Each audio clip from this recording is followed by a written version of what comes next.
আপনার বেলালের খরমের আওয়াজ পাওয়া যায়। বেহেশতের ভিতরে আল্লাহর হাবিবের আগে কেউ ঢুকতে পারবে না। যেই বাহনের উপরে আল্লাহর হাবিব বসা অবস্থায় বেহেশতে ঢুকবেন, সেই বাহনের রশিটা ধরা থাকবে কার হাতে? বেলালে হাবশী রাদিয়াল্লাহু তাআলা আনহু। কথা ঠিক কিনা? আল্লাহর হাবিবের মসজিদের মুয়াজ্জিন নিযুক্ত আল্লাহর হাবিব করছিলেন। সাহাবায়ে কেরামের সিদ্ধান্ত অনুযায়ী আল্লাহর হাবিব যখন বলে বেলাল ফজরের আজান নতুন মুয়াজ্জিন দিবে, নতুন মুয়াজ্জিন আজান দেয়, সাহাবায়ে কেরাম মসজিদে আসলো। আল্লাহর হাবিব মিম্বরের ভিতরে বসা। সময়ের পর সময় যায়, অন্ধকার পরিষ্কার হয় না। জিবরাইল আলাইহিস সালাতু ওয়াস সালাম হাজির। আল্লাহর হাবিব বলেন, ভাই জিবরাইল, অন্ধকার কেন পরিষ্কার হয় না? জিবরাইল আলাইহিস সালাতু ওয়াস সালাম বলেন, হে আল্লাহর রাসূল, আজকে আপনার মসজিদের মধ্যে কেন ফজরের আজান হয় না? আল্লাহু আকবার। আল্লাহ নবী সাল্লাল্লাহু আলাইহি ওয়াসাল্লাম বলেন, ভাই জিবরাইল, আপনি কি বলছেন? ফজরের আজান তো অন্য দিনের চেয়ে আরো ভালোভাবে আজকে হয়েছে। বলে, আল্লাহর রাসূল, প্রতিদিন আপনার এই মসজিদের আজান আমার মালিকের আরশ থেকে শোনা যায়, কিন্তু আজকে আপনার এই মসজিদের আজান মাওলার আরশে পৌঁছে নাই। তাড়াতাড়ি বেলালকে নিয়ে এসে আজান দেওয়ান। বেলাল আজান না দিলে অন্ধকার পরিষ্কার হবে না। কি বোঝেন? হ্যাঁ, তাহলে বোঝা গেল এই সম্মান বাড়ে কিসের উপরে ভিত্তি করিয়া? বলেন বলেন বলেন। সাহাবায়ে কেরাম মসজিদের ভিতরে আল্লাহর হাবিব সহ বসা। এক সাহাবী মসজিদের দরওয়াজা থেকে মসজিদে ঢুকছে, এখনো পুরোপুরি অজুর পানি শুকায় নাই। আল্লাহ নবী সাল্লাল্লাহু আলাইহি ওয়াসাল্লাম তাকে ইঙ্গিত করে বলতেছেন, সাহাবায়ে কেরামদেরকে লক্ষ্য করে, এই তোমরা যদি বেহেশতে লোক দেখতে চাও, তাকে ইঙ্গিত করে বলতেছেন, তাকে দেখে নাও। পরদিন আবার একই কথা আল্লাহ নবী সাল্লাল্লাহু আলাইহি ওয়াসাল্লাম বলতেছেন, বেহেশতে লোক দেখতে চাইলে দেখে নাও। দেখে ওই একই ব্যক্তি। তৃতীয় দিন আল্লাহ নবী বলতেছেন, বেহেশতে লোক দেখতে চাইলে দেখে নাও। দেখে একই ব্যক্তি। সাহাবায়ে কেরাম আশ্চর্য হয়ে গেল। আল্লাহ নবী যাকে বেহেশতে লোক বলছেন, এ বেহেশতে কোনো সন্দেহ আছে? তাহলে ঈমান থাকবে? আচ্ছা, থাকবে।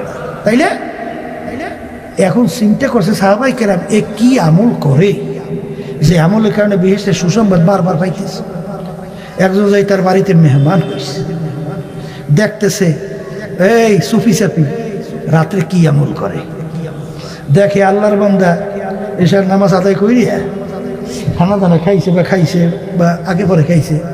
খাওয়ার পরে বিসমিল্লাহ আল্লাহুম্মা বিইসমিকা আমুতু ওয়া আহইয়া, কি দোয়া পড়ছে? ঘুমের দোয়া পড়ছে। ওই আস্তের উপরে ঘুম। আবার যখন সুবহ সাদেক হয়েছে, আল্লাহর মধ্যে দোয়া বলি, আলহামদুলিল্লাহিল্লাযী আহইয়ানা বা'দা মা আমাতানা ওয়া ইলাইহিন নুশুর। ওইটা ওযু টুযু সাইরা এই জামাতে মসজিদে নামাজ পড়ছে। এরপরে ধরেন অন্য হালাল রুজি কামাইয়ের জন্য কাজ করে চলে গেছে। ভিন্ন কোনো আমল রাত্রে আর পাওয়া যায় না। সাহাবী চিন্তা করলো যে ব্যাপার কি, এ তো তেমন কোনো ব্যতিক্রম আমল কিছুই দেখলাম না।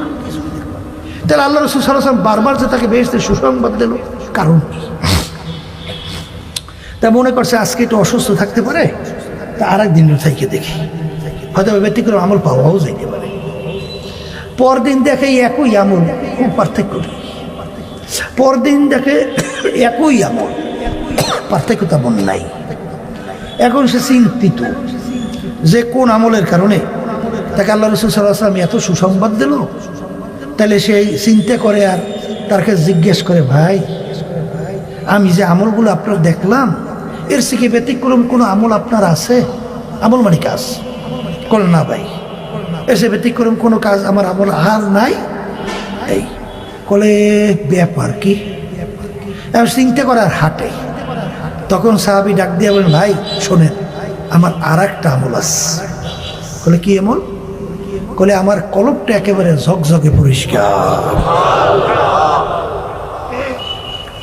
তখন সাহাবী বলতেছেন, কাজ হোগা, কাজ হোগা, কাজ হয়ে গেছে। এই কারণেই আল্লাহ রাসূল সাল্লাল্লাহু আলাইহি ওয়াসাল্লাম তাকে বেহেশতের সুসংবাদ দিয়েছে। হে আল্লাহর বান্দারা, কলবকে পরিষ্কার করেন। যাদের কলব পরিষ্কার তারা কখনোই সুদের সাথে জড়াইতে পারে না, ঘুষের সাথে জড়াইতে পারে না, মিথ্যার সাথে জড়াইতে পারে না, জুলুমের ভিতরে জড়াইতে পারে না, বেপরদায় জড়াইতে পারে না, ধোঁকাবাজিতে জড়াইতে পারে না, জুলুমে জড়াইতে পারে না। কথা ঠিক কিনা? সবসময় নিজেকে নিজে সবসময় অপরাধী মনে করে, ছোট মনে করে। কথা ঠিক কিনা? যাদের কলব ভালো হয়ে গেছে তখন নিজের দোষ নিজের কাছে ধরা পড়ে, আর যখন কলব ভালো হয় না তখন নিজেকে নিজে অনেক বড় মনে করে। কথা ঠিক কিনা? এই জন্য আমার বাজানদেরকে বলবো, পর্দা আলে মা বোনদেরকে বলবো, কলব নামক পার্সের উপরে ভিত্তি করে মানুষের সম্মান বাড়ে এবং কমে। এই কলব পরিষ্কার করা লাগবে কি লাগবে না? একটু আসতে বলেন, বলেন লাগবে।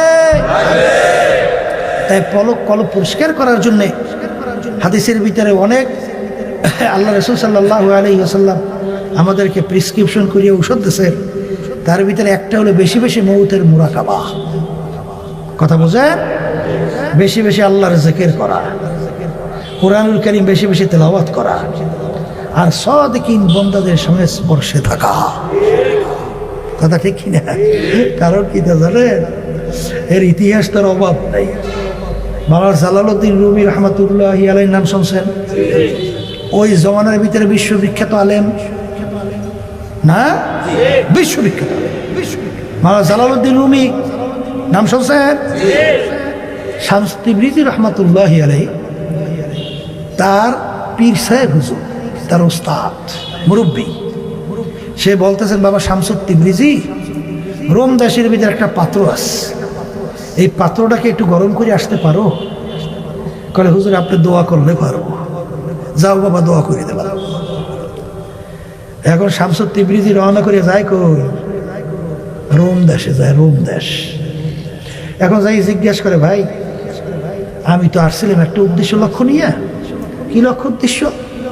কলে আমি একটু মাওলানা জালালউদ্দিন রুমি তার সঙ্গে দেখা করতে চাই। কোথায় পাবো? কলে আপনি এখানেই অপেক্ষা করেন, এই পথ থেকেই জালালউদ্দিন রুমি দেখবেন ঘোড়ার পিঠে সওয়ার থাকবে, তার আশেপাশে সাগরেতের কোনো অভাব নাই। অনেক বড় বিশ্ববিখ্যাত আলেম তো, সাগরেতের অভাব। তাই যে ঘোড়ার পিঠে সওয়ার থাকবে সেই হলো জালালউদ্দিন রুমি।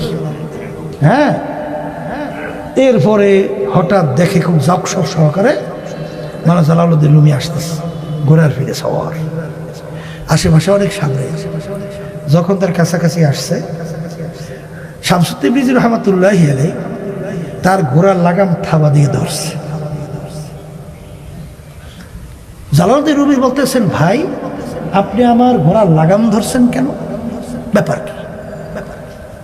কলে ভাই আপনি কি মাওলানা জালালউদ্দিন রুমি? কলে হ্যাঁ আমি জালালউদ্দিন রুমি। কলে আচ্ছা মাশাআল্লাহ। তাহলে ভাই বলেন তো ইলম কাকে বলে? কি প্রশ্ন করছে? বিশ্ববিখ্যাত একজন আলেম, তাকে ইলমের সংজ্ঞা জিজ্ঞে, পরিচয় জিজ্ঞে, তারিফ জিজ্ঞে। এ হাস্যস্কর না? কথা বলে না? মায়ের কাছে মামু বাড়ির গল্প করে। কথা বুঝে? মায়ের কাছে মামু বাড়ির গল্প, তাই মামু বাড়ির গল্প করে মায়ের কাছে। মায়ের বাড়ি কোনটা? কথা বুঝছেন না? বুঝেন?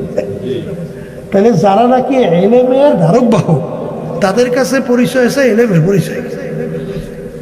এখন সে তো বিভিন্ন দিক থেকে ব্যাখ্যা বিশ্লেষণ দিয়ে ইলমের পরিচয়, তারিফ, সংজ্ঞা দিচ্ছে। শামসুত তিবরিজি রহমাতুল্লাহি আলাইহি বলেন, ভাই এলেমের পরিচয় হয় নাই। এলেমের পরিচয় কি বলেন আপনি? এলেমের পরিচয় হয় না? তা আপনি বলেন তো এলেম কাকে বলে? শামসুদ তিবরিজি রহমাতুল্লাহি আলাইহি বলেন, এলেম বলা হয় ওই জ্ঞান অর্জন করাকে, যেই জ্ঞান অর্জন করার মাধ্যমে নিজেকে নিজের থেকে পৃথক করা যায়। নিজেকে বলেন, নিজেকে নিজের থেকে পৃথক করা যায়। নিজেকে নিজে বলে আমি পীর, আমি মুফতি, আমি মুহাদ্দিস, আমি চেয়ারম্যান মেম্বার, এমপি, মিনিস্টার, আমি সভাপতি, সেক্রেটারি, আমি বড় বংশের, আমি বড় শিক্ষিত, আমি ডক্টর, আমি অমুক টমুক সমুক। এই আমি আমি আমি আমি আমি নিজেকে নিজের থেকে পৃথক করা যায়। এর নাম কি?